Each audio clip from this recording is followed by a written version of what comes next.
সুপ্রিয় শিক্ষার্থীবৃন্দ, আটলান্টিক মহাসাগরের সমুদ্র স্রোতের ক্লাসে তোমাদেরকে স্বাগতম। এই সমুদ্র স্রোতের ক্লাসটি খুবই গুরুত্বপূর্ণ, কারণ এখান থেকে প্রতি বছর বোর্ডে অনেকগুলো প্রশ্ন থাকে, তাই তোমাদের জন্য এই ক্লাসটি আয়োজন করা হয়েছে। আমরা আটলান্টিক মহাসাগরকে দুটো ভাগে ভাগ করতে পারি। নিরক্ষরেখা আটলান্টিক মহাসাগরকে দুই ভাগে ভাগ করেছে। একটি হলো উত্তর আটলান্টিক মহাসাগর, আর একটি হলো দক্ষিণ আটলান্টিক মহাসাগর। সমুদ্র স্রোতের প্রধান কারণ হচ্ছে বায়ুপ্রবাহ, তোমরা জানো। তবে এই বায়ুপ্রবাহের মধ্যে 4 প্রকার যে বায়ুপ্রবাহ রয়েছে, এর মধ্যে সবচেয়ে গুরুত্বপূর্ণ বায়ুপ্রবাহ হচ্ছে নিয়ত বায়ুপ্রবাহ। তাই নিয়ত বায়ুপ্রবাহ দ্বারাই সমুদ্র স্রোত প্রবাহিত থাকে। নিয়ত বায়ুপ্রবাহকে আমরা আবার 3 ভাগে ভাগ করতে পারি। সেটা হলো অয়ন বায়ু বা বাণিজ্য বায়ু, পশ্চিমা বায়ু বা বিপরীত বাণিজ্য বায়ু এবং মেরু বায়ু। এগুলোই মূলত সমুদ্র স্রোতের প্রধান কারণ হয়ে থাকে।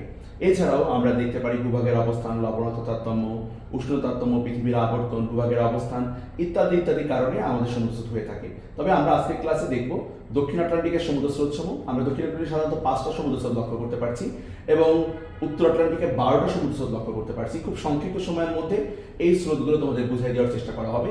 এখানে সিম্বল ইউজ করা হয়েছে, দেখো, যেগুলো আমরা হলুদ কালি দেখেছি এগুলো উষ্ণ স্রোত, শীতল স্রোতগুলো সাদা কালি দেখানো হয়েছে এবং পেস্ট কালারের কালার দিয়ে স্রোতগুলোর নাম চিহ্নিত করা হয়েছে। প্রথমে আমরা চলে যাব দক্ষিণ আটলান্টিক মহাসাগরের সমুদ্র স্রোত সমূহে। আমরা দক্ষিণ আটলান্টিকে প্রথমে যে স্রোতটি দেখবো সেটি হচ্ছে কুমেরু স্রোত। কুমেরু শব্দের অর্থ হচ্ছে দক্ষিণ মেরু। অর্থাৎ দেখো, অ্যান্টার্কটিকা মহাদেশের ঠিক উত্তর দিয়ে এবং দক্ষিণ আমেরিকা মহাদেশের ঠিক দক্ষিণ দিয়ে যে স্রোত, এটা খেয়াল রাখবা যে এই পাশটা আমরা হচ্ছে ডান হাতটা পূর্ব ধরবো, বাম হাত পশ্চিম, তাহলে পশ্চিম থেকে পূর্ব দিকে প্রবাহিত হয়, সেটি কুমেরু স্রোত নামে পরিচিত। আমরা এভাবে বলতে পারি, প্রবল পশ্চিমা বায়ু দ্বারা তাড়িত হয়ে যে সমুদ্র স্রোত পশ্চিম থেকে পূর্ব দিকে প্রবাহিত হয় তা কুমেরু স্রোত নামে পরিচিত। এই কুমেরু স্রোত দক্ষিণ আফ্রিকার উত্তমাশা অঞ্চলে বাধাপ্রাপ্ত হয়ে 2টি শাখায় বিভক্ত হয়। একটি শাখা ভারত মহাসাগরে প্রবেশ করে এবং কুমেরু স্রোত নামে, আরেকটি শাখা এই আফ্রিকার পশ্চিম দিয়ে উত্তর দিকে অগ্রসর হয়, যেটি বেঙ্গুয়েলা স্রোত নামে পরিচিত। এবং এই বেঙ্গুয়েলা স্রোতটি দেখো যতই উত্তর দিকে অগ্রসর হচ্ছে ততই উষ্ণ হচ্ছে। এর মূল কারণ হচ্ছে নিরক্ষরেখার নিকটবর্তী হলে এটি উষ্ণ হয়ে যাবে এবং এই স্রোতটি পশ্চিম দিকে বাঁক নিয়ে সোজা চলে যাবে ব্রাজিলের সেন্টার অফ অন্তরীপে। এই স্রোতটি দক্ষিণ নিরক্ষীয় স্রোত নামে পরিচিত হবে। কেন? কারণ হচ্ছে এটা নিরক্ষরেখার দক্ষিণ দিক দিয়ে প্রবাহিত হয়েছে। এটি একটি centre of Antarip. Centre of অন্তরীপে বাধাপ্রাপ্ত হয়ে 2টি শাখা বিভক্ত হবে। একটি শাখা দক্ষিণ নিরক্ষীয় স্রোতের বর্ধিত অংশ হিসেবে উত্তর নিরক্ষীয় অংশে চলে যাবে, অন্য শাখাটি ব্রাজিলের পূর্ব দিয়ে দক্ষিণ পশ্চিম দিকে অগ্রসর হবে। যেহেতু ব্রাজিলের পূর্ব দিয়ে দক্ষিণ পশ্চিম দিকে অগ্রসর হচ্ছে, তাই এটি ব্রাজিল স্রোত নামে পরিচিত। এবং ব্রাজিল স্রোত যতই নিচের দিকে যাবে দক্ষিণ দিকে, ততই এটি শীতল হয়ে যাবে এবং উত্তর পশ্চিম পশ্চিমা বায়ুর কারণে এটি আবার কুমেরু স্রোতের সাথে মিলিত হয়ে যাবে। তাহলে এখানে আমরা 4টা স্রোত লক্ষ্য করলাম। একটা হলো কুমেরু স্রোত, 2 নম্বর বেঙ্গলা স্রোত, 3 নম্বর দক্ষিণ নিরক্ষীয় স্রোত এবং 4 নম্বর ব্রাজিল স্রোত। এবং আগে থেকেই এটি হচ্ছে আর্জেন্টিনা, পৃথিবীর 8ম বৃহত্তম দেশ। আর্জেন্টিনার একটি দ্বীপ দাবি করা হয়, পরবর্তীতে এটি ব্রিটিশদের অন্তর্ভুক্ত দ্বীপ, সেটির নাম হচ্ছে ফকল্যান্ড। তো এটি আর্জেন্টিনার নাম দিয়েছে মার্ভেলা, যদিও ফকল্যান্ড নামে পরিচিত।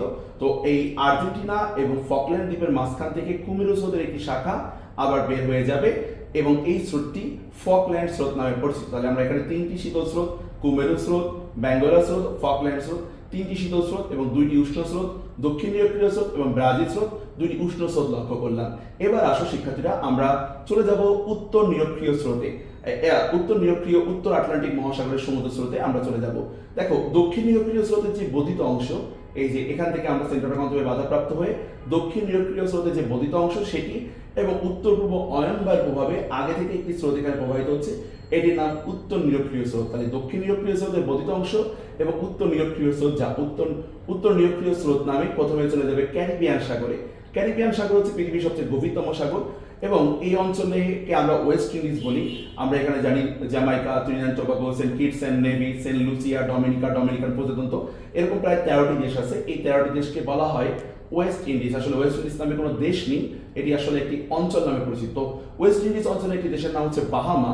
সো এই স্রোতটি বাহামা দ্বীপে বাধাপ্রাপ্ত হয়ে সোজা উত্তর দিকে চলে যাবে, যেটা বাহামা স্রোত নামে পরিচিত, এবং তার বাকি অংশ প্রথমে চলে যাবে ক্যারিবিয়ান সাগরে এবং ক্যারিবিয়ান সাগর থেকে সেই স্রোতটি চলে যাবে মেক্সিকো উপসাগর। মেক্সিকো উপসাগর হচ্ছে গালফ হিসাবে পৃথিবীর বৃহত্তম উপসাগর এবং এটি আসলে একটি গালফ হিসেবে বৃহত্তম উপসাগর এবং এই উপসাগর থেকে যে স্রোতটার উৎপত্তি হবে সেই স্রোতটা উপসাগরীয় স্রোত নামে পরিচিত।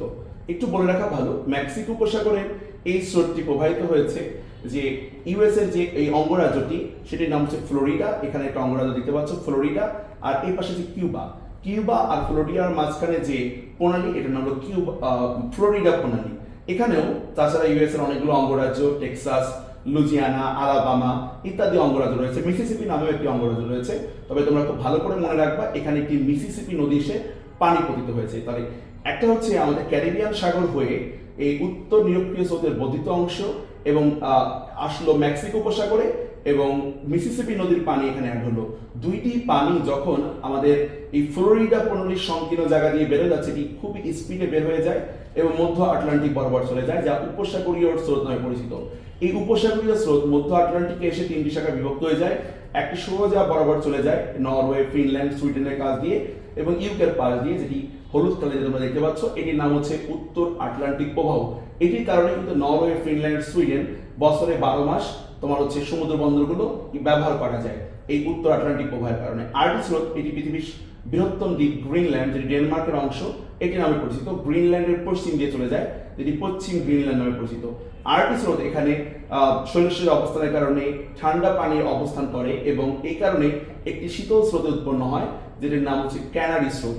এই ক্যানারি স্রোত ঠিক যখন চলে আসে উত্তর নিরক্ষীয় স্রোতের সাথে মিলিত হয়, তখন এখানে বাধাপ্রাপ্ত হয়ে নতুন একটি স্রোতে জন্ম হয়, যেটির নাম গিনি উপসাগর। এই জায়গাটা হলো গিনি উপসাগর, যেখানে পৃথিবীর মূল মধ্যরেখা এবং নিরক্ষরেখা মিলিত হয়েছে। তাহলে আমরা উত্তর আটলান্টিক মহাসাগরে 8টি স্রোত দেখলাম এই মুহূর্তে, এবং এই 8টির মধ্যে 7টি উষ্ণ, একটি মাত্র শীতল স্রোত দেখলাম, এবং এই শীতল স্রোতটির নাম ছিল ক্যানারি স্রোত। এবং এটি লক্ষ্য করে আমরা দেখতে পেলাম কি কি সেই 8টি স্রোত, আসো আমরা দেখি। একটা হচ্ছে উত্তর নিরক্ষীয় স্রোত, এটাকে আমরা যদি 1 নম্বর স্রোত বলি, আর 2 নম্বর স্রোতটাকে আমরা বলবো হচ্ছে নিরক্ষীয় বিপরীত স্রোত। দেখো, পৃথিবীর আবর্তন গতির কারণে পৃথিবীর দিকে আবর্তিত হয়, পশ্চিম থেকে পূর্ব দিকে একটি স্রোত প্রবাহিত হয়, এই স্রোতটাকে আমরা নিরক্ষীয় বিপরীত স্রোত বলবো। তাহলে এটাকে আমরা 2 নম্বর বলতে পারি। 3 নম্বর স্রোতটা বাহামা স্রোত, 4 নম্বর উপসাগরীয় স্রোত, এই যে এটা উপসাগরীয় স্রোত, 5 নম্বর উত্তর আটলান্টিক প্রবাহ, 6 নম্বর হচ্ছে আমরা বলতে পারি পশ্চিম গ্রিনল্যান্ড স্রোত, 7 নম্বর হচ্ছে আমাদের ক্যানারি স্রোত, এবং 8 নম্বর হলো গিনি স্রোত। এই 8টি স্রোতের মাঝখানে একটি স্রোতবিহীন জায়গার সৃষ্টি হয়েছে আটলান্টিক মহাসাগরে, যেটি শৈবল সাগর নামে পরিচিত। অনেক সময় পরীক্ষা আসে শৈবল সাগর কোথায় অবস্থিত, এটি আটলান্টিক মহাসাগরে অবস্থিত। এবার আসো, আরো কিছু স্রোত রয়েছে আটলান্টিক মহাসাগরে, আরো 4টি শীতল স্রোত রয়েছে, সেগুলো আমরা দেখার চেষ্টা করবো উত্তর আটলান্টিক মহাসাগরে। একটা হচ্ছে উত্তর পূর্ব অয়নবায়ুর প্রভাবে এখানে একটি স্রোত প্রবাহিত হবে, উত্তর পূর্ব মেরুবায়ুর প্রভাবে, সেটি হচ্ছে সুমেরু স্রোত নামে পরিচিত। এদিকে ছিল কুমেরু স্রোত, তাহলে উত্তর দিকে যে স্রোতটা পাবো এটি সুমেরু স্রোত নামে পরিচিত। এই দেখো, এই যে সুমেরু স্রোত, হ্যাঁ, এটি ডেভিস প্রণালীর মধ্য দিয়ে এসেছে সুমেরু স্রোতটা। আর গ্রিনল্যান্ডের পূর্ব দিয়ে আরেকটি স্রোত এসেছে, এটি পূর্ব গ্রিনল্যান্ড স্রোত। দুইজন এসে এরা ল্যাব্রাডর পেনিনসুলা বা ল্যাব্রাডর উপদ্বীপের কাছে মিলিত হয়েছে এবং পরবর্তীতে ল্যাব্রাডর স্রোত নামে প্রবাহিত হয়েছে, এবং এই ল্যাব্রাডর স্রোতটা উপসাগরীয় স্রোত পর্যন্ত এসেছে। তো তোমরা জানো যে যেখানে উষ্ণ স্রোত ও শীতল স্রোত মিলিত হয়, সেখানে মগ্নচড়া সৃষ্টি হয়। এই জন্য আমরা দেখতে পারি উপসাগরীয় স্রোত এবং ল্যাব্রাডর স্রোতের মিলন স্থানে আমরা গ্র্যান্ড ব্যাংকস নামক মগ্নচড়া, যেখানে প্রচুর মৎস্য খাদ্য পাওয়া যায়, সেটি তৈরি হয়েছে।